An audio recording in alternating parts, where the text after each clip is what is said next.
भगवान को पता चला कि सत्यभामा नाराज हो गई हैं,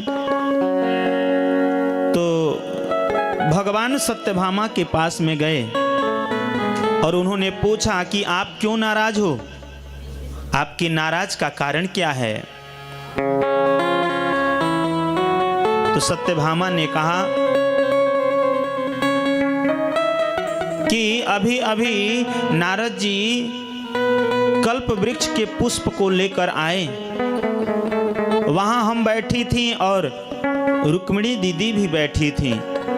आपने मुझे वह पुष्प नहीं दिया और रुक्मिणी जी को दिया, इसलिए मैं आपसे बात नहीं करूंगी, क्योंकि आप केवल रुक्मिणी दीदी से अधिक प्रेम करते हैं। भगवान ने कहा तो क्या ये बात है, चलो कोई बात नहीं, उनको तो मैंने केवल कल्प वृक्ष के पुष्प को ही दिया है, तुम्हें तो वृक्ष दे दूंगा। अब सत्यभामा कहने लगी कि प्रभु आप मुझे कल्प वृक्ष दे दीजिए।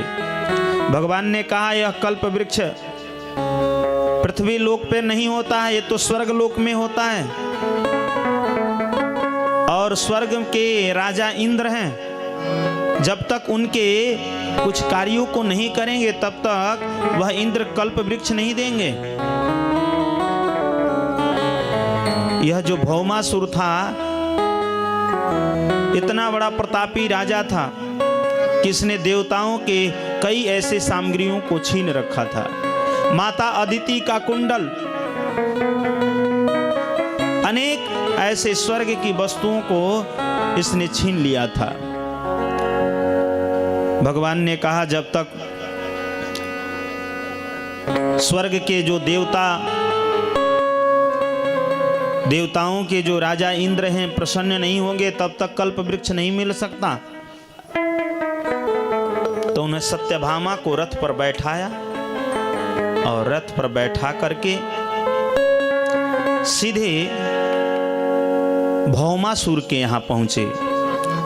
भौमासुर के यहाँ पहुंचने के बाद युद्ध के लिए ललकारा। भौमासुर आया, भगवान से युद्ध करने लगा। भगवान कभी बाण से इधर उधर हो जाते तो वह बाण सत्यभामा को लगता। सत्यभामा ने कहा प्रभु इसे अति शीघ्र मारिए। भगवान ने अपने बाणों से मारा और भौमासुर का उद्धार हुआ। उसके जेल खाने में जो राजकुमारियां पड़ी थीं, उन जेल खानों से उस राजकुमारियों को छुड़वाया और कहा कि आप अपने अपने घर के पता बताओ, हम आपको वहां पहुंचवा देंगे। राजकुमारियों ने कहा कि हम बहुतों दिन से अपने घर को छोड़ के आई हैं, अब मैं पुनः घर जाऊंगी तो हमें घर वाले स्वीकार नहीं करेंगे, इसलिए आपने इस बंधन से मुक्त कराया है तो आप ही मुझे स्वीकार करिए। भगवान ने कहा कि मैं अभी तो स्वर्ग जा रहा हूं, स्वर्ग से मैं वापस आऊंगा तब तुम सबके साथ में मैं विवाह करूंगा। भगवान यह कह करके और कहा कि तुम तब तक के लिए द्वारिका में जाकर निवास करो। भगवान देवताओं के सामग्री को लेकर के स्वर्ग में गए। स्वर्ग में गए, इंद्र को दिया, इंद्र प्रसन्न हुए। इंद्र ने कहा प्रभु आपने यह सामग्री ला करके दिया है, इससे मैं बहुत प्रसन्न हूं, आप जो चाहे मुझसे मांग लो। भगवान ने कहा कि आप मुझे यह कल्प वृक्ष दे दो।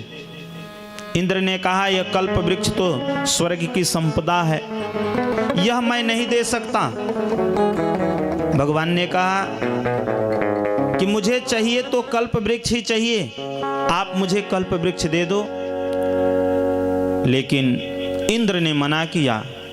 जब इंद्र ने मना किया तो भगवान ने गरुड़ से कहा कि जाओ जाकर कल्प वृक्ष उखाड़ लो। गरुड़ जी कल्प वृक्ष उखाड़ने गए तो इंद्र ने सोचा कि मैं अगर जाऊंगा तो गरुण जी मुझे मार देंगे। तो उन्होंने गौ को भेजा, कामधेनु गौ को, कि जाओ जा कर के गरुण को रोको कि वह कल्प वृक्ष न ले जाएं। गौ माता कामधेनु गाय गई, रोकने का प्रयास किया तो गरुण जी ने जोर से पंख फड़फड़ाया, कामधेनु गाय डर गई। आज भी गौ जब डरती हैं तो कान खड़े कर लेती हैं, फिर भी मानी नहीं तो गरुण जी ने एक थप्पड़ मारा कान के नीचे, तो कान के नीचे से जो नस गिरी उससे क्या हुआ, क्या हुआ महाराज? कान की नसें गिरी, वहीं से तंबाकू का प्रादुर्भाव हुआ। जो रक्त गिरा वहीं से मसूर का दाल हुआ। जो लोग तंबाकू और मसूर के दाल खाते हैं उन्हें तो प्रत्यक्ष में नहीं परोक्ष में गो मांस खाने का दोष लगता है। इसलिए तंबाकू और मसूर का दाल नहीं खाना चाहिए।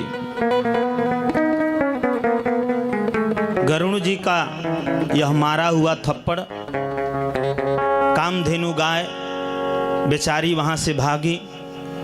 भगवान के आदेश मान करके गरुण जी उस कल्प वृक्ष को उखाड़ लिए।